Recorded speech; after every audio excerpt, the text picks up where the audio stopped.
Bonjour, bienvenue sur Comment fait-on, heureux de vous retrouver pour une nouvelle recette. Aujourd'hui, nous allons réaliser ensemble un délice moelleux au chocolat. J'aurais pu dire un gâteau fondant au chocolat, parce que c'est à peu près la même chose avec un nappage chocolat également. Vous allez voir, c'est une recette assez classique, assez simple à réaliser et qui est franchement top.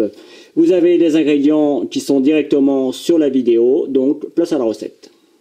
Première étape pour faire ce gâteau, vous séparez les blancs des jaunes. Puis, vous faites fondre soit au bain-marie, vous savez le bain-marie c'est de l'eau que l'on fait chauffer, on pose le saladier sur la casserole et la vapeur fait fondre le chocolat. C'est plus pratique, c'est plus sûr qu'au micro-ondes parce que vous êtes sûr que le chocolat ne va pas cramer. Au micro-ondes, si vous le laissez sans sortir votre saladier tous les 15 secondes du micro-ondes, votre chocolat risque de cramer. Moi je l'ai fait au micro-ondes, donc comme je viens de vous le dire, quand on le fait au micro-ondes, il faut on met à fond, le micro-ondes on le met à fond, et toutes les 15 secondes, on sort le saladier du micro-ondes et on mélange, et on remet, et 15 secondes après on ressort, jusqu'à obtenir quelque chose de parfaitement fondu. On attend un petit peu, quand même, avant de rajouter les jaunes, que ça refroidisse un petit peu. Là c'est quand même, c'est bien. Et je vais commencer à mettre mes jaunes. Hop, je les mélange rapidement. Alors, c'est pas facile quand on est tout seul. J'en mets deux par deux. Hop. Là, vous voyez le fait que mes jaunes soient froids. Je les avais mis au frigo le temps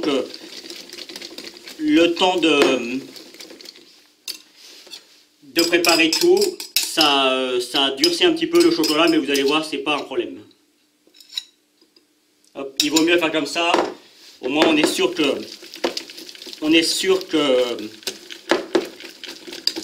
les œufs soient bien conservés. Je vais rajouter maintenant mon beurre que j'ai mis également au micro-ondes un petit peu de façon à l'avoir pommade. Et je vais le mélanger également à ma préparation.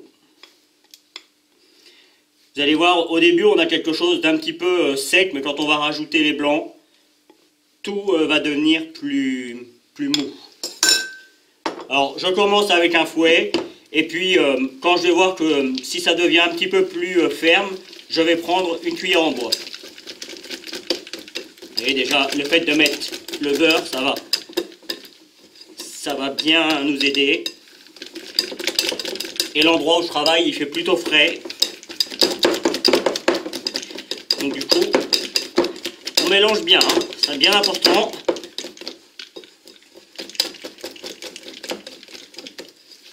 On va rajouter maintenant le sucre. Alors c'est un gâteau où il y a beaucoup de sucre. On va commencer à mélanger avec la cuillère. Hop.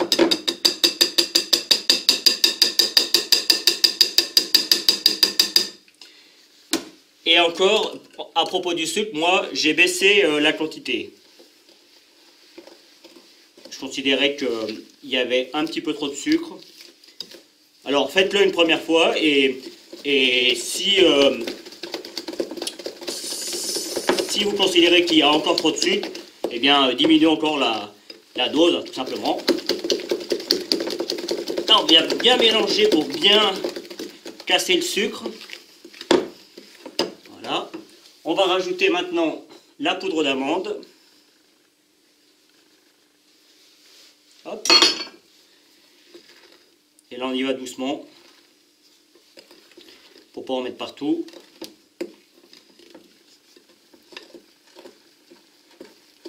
Et quand la poudre d'amande est presque incorporée, on rajoute la farine. Hop. D'où l'importance de préparer tous vos ingrédients à l'avance. Et là on va commencer à obtenir quelque chose d'un petit peu ferme. Mais encore une fois, c'est tout à fait normal.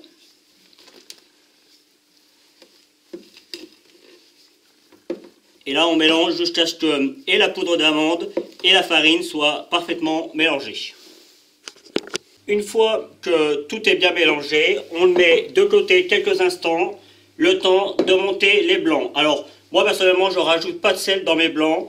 Je prends juste un petit batteur à main et c'est parti. Vous pouvez préchauffer à partir de ce moment également votre four à 180 degrés. Donc c'est parti. Il faut qu'il soit ferme mais pas trop. Alors, au début, on y va toujours à vitesse lente et puis après, dès que ça commence à mousser, on va vite et on monte. Ça prend quelques minutes. Allez, une fois que les blancs sont montés, vous avez vu, ils sont montés mais pas trop fermes. Je vais en prendre une bonne partie, un petit peu plus, hop, et je vais la mélanger mais sans prendre aucune précaution. C'est simplement pour détendre la pâte de mon gâteau. Vous avez pu le constater, j'ai pris une maryse. Si vous n'avez qu'une cuillère en bois, ça marchera très bien. Avec la maryse, l'avantage c'est qu'on peut bien aller gratter les bords. Et vous voyez, ça va. On commence en fait avec la première tournée de blanc à détendre la pâte.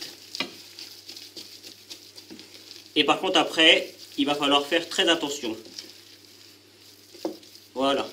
Allez, à partir de ce moment, on évite d'en mettre partout comme je viens de faire. Bon, c'est pas très grave, quand on fait des gâteaux, on en met toujours un petit peu à côté. À partir de ce moment, donc, pour ceux qui suivent mes vidéos, ils ont l'habitude. Pour les autres, il faut venir englober la pâte du gâteau dans les blancs. On va en dessous, on englobe, on glisse, et ainsi de suite. Alors là, je le fais vraiment doucement, et on tourne en même temps le saladier. Quand ça va vite, ça donne ça. Hein. Pour ceux qui ont un peu l'habitude. Et vous allez voir, plus vous allez le faire, et plus ça va être facile.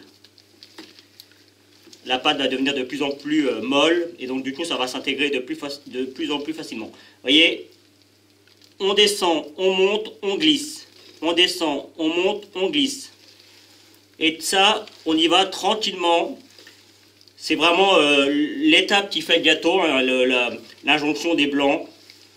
Donc c'est vraiment très important. Quand il y en a presque plus, hop, on reprend les blancs et on rajoute. Et on fait cette opération jusqu'à ce que tous les blancs soient utilisés. Donc je vous remonte à nouveau 30 secondes pour éviter que la vidéo soit trop longue. Vous avez vu, hein, il n'y a rien de compliqué. Hein. Il faut juste y aller doucement. On glisse, on va en dessous, et ainsi de suite. Allez, je vous laisse faire, à vous de jouer. Une fois que l'on a terminé, voici à quoi cela doit ressembler. Voilà, je vais y arriver. Vous voyez, on a quelque chose de parfaitement mélangé. On a une jolie couleur chocolat. Là, c'est parfait. Donc, j'ai pris un moule. Mon moule fait 21 cm de diamètre sur 7 cm de hauteur. Je l'ai beurré. Alors moi, j'ai mis un papier de cuisson au fond pour pouvoir le démouler plus facilement. C'est juste pour éviter que ça accroche. Et on va pouvoir mettre ça dans le plat. C'est parti. Et là, le but, c'est de remplir notre gâteau. Normalement, avec la préparation qu'on a, ça suffit. Il faut qu'il y ait au minimum la moitié. Mais si on peut aller jusqu'aux 3/4, ça peut marcher aussi. Plus vous allez en mettre, en fait, plus il va être haut.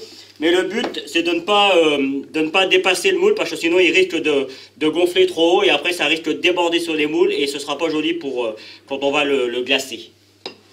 Donc là, dans un premier temps, je mets mon gâteau dans le moule.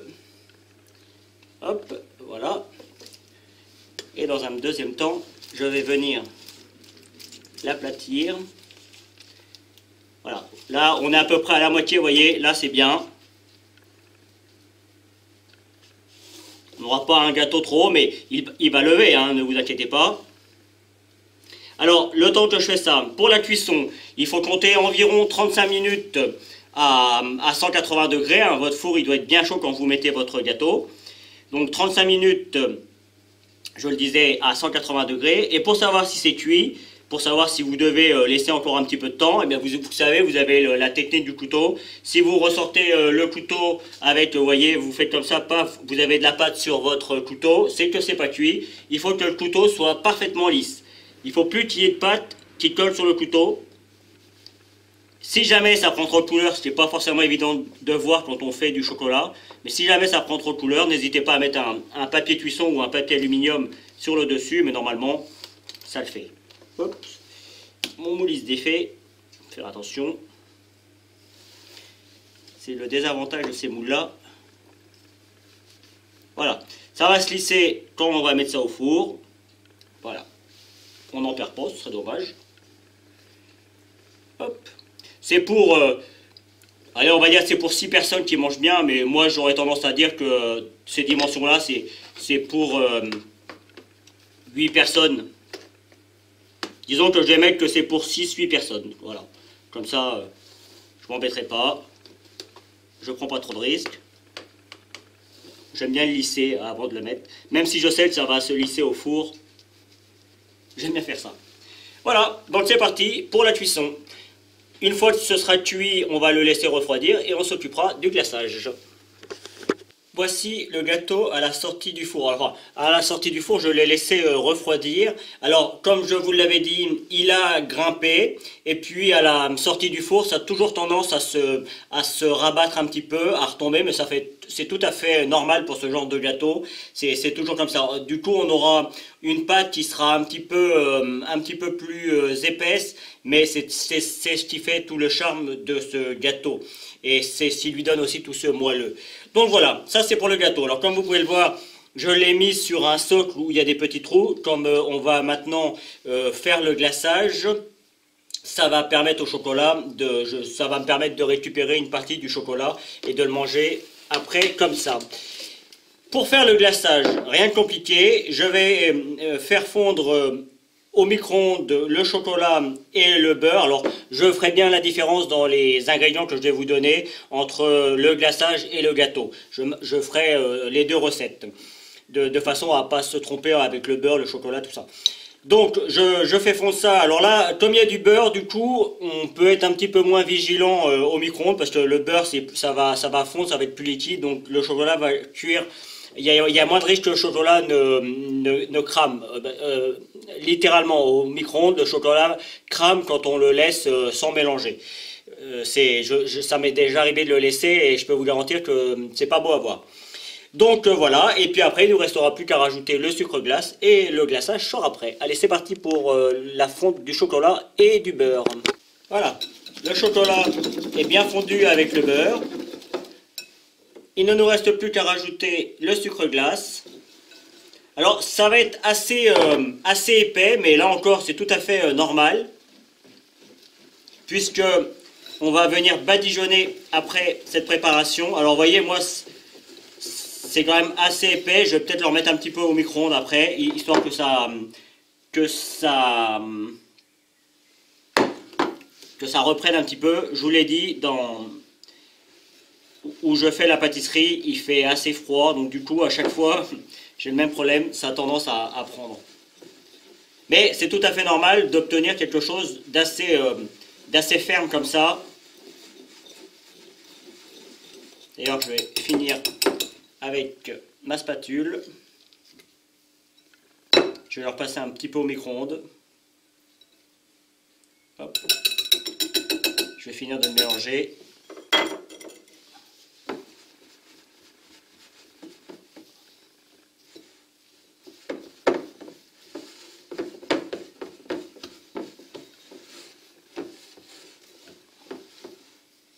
Et je leur passe quelques minutes au micro-ondes. Voilà. Mon chocolat a un petit peu refroidi. Maintenant, on va prendre une spatule et le but, c'est d'en mettre sur toute la partie du gâteau. Vous voyez, au début, vous y allez un petit peu comme ça. Hop. Et puis, on n'hésite pas après à aller sur les bords. Avec la spatule. Au début, moi, je vais le mettre comme ça et puis je le lisserai par la fin. Mais de toute façon, là, on ne recherche pas quelque chose de parfait. J'aurais même tendance à dire, au contraire, si on pouvait avoir des défauts, c'est exactement le genre de choses qu'il faut faire. C'est pas un glaçage comme on l'entend en temps normal. Hop, je vais en reprendre. Donc vous avez compris le principe. Évidemment, on en met également sur les côtés. Et c'est parti. Alors, on n'en met pas une couche trop épaisse hein, quand même. Hein. Il faut recouvrir le gâteau, mais faut pas en avoir non plus de trop. Allez. Donc moi, je suis bien parti. J'aurais plus qu'à faire après les bords. À bien lisser le tout. Comme mon gâteau n'est pas tout à fait droit, c'est un petit peu plus difficile, mais ça c'est quand même. Donc vous avez compris le principe, à vous de jouer, c'est parti. Et voici le résultat final. Alors, comme vous pouvez le constater, j'ai également fait un petit peu de crème chantilly pour mettre dessus. C'est une petite touche personnelle, mais c'est pas une obligation. Donc, vous pouvez constater également que j'ai vraiment laissé, et je l'ai fait exprès, les bords et le chocolat qui débordent un petit peu. C'est un gâteau ancien, donc je l'ai laissé dans sa forme ancienne. J'ai pas cherché à avoir un glaçage parfaitement lisse. De toute façon, avec la recette que je vous ai donnée, ça aurait pas été possible. Donc là, c'est vraiment le but recherché.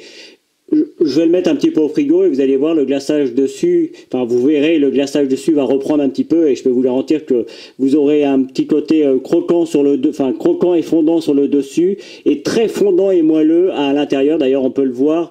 On voit une couche un petit peu plus épaisse et puis le milieu est très fondant. C'est vraiment très très bon. Je vais pas me faire des fleurs parce que c'est moi qui l'ai fait, mais franchement, c'est un gâteau simple à faire. Ça demande 2-3 étapes, mais c'est franchement simple à faire et c'est vraiment très bon. Voilà, j'espère que cette nouvelle recette vous plaira. J'ai pris comme toujours beaucoup de plaisir à la réaliser. Vous avez tous les liens, vous avez dû voir tous les liens s'afficher. N'hésitez pas. Juste après, vous avez également le lien qui va vous permettre de vous abonner à ma chaîne YouTube si vous ne l'avez pas encore fait. Et je vous donnerai 2 autres gâteaux au chocolat tout aussi simples à faire que celui-ci. À bientôt sur Comment fait-on ?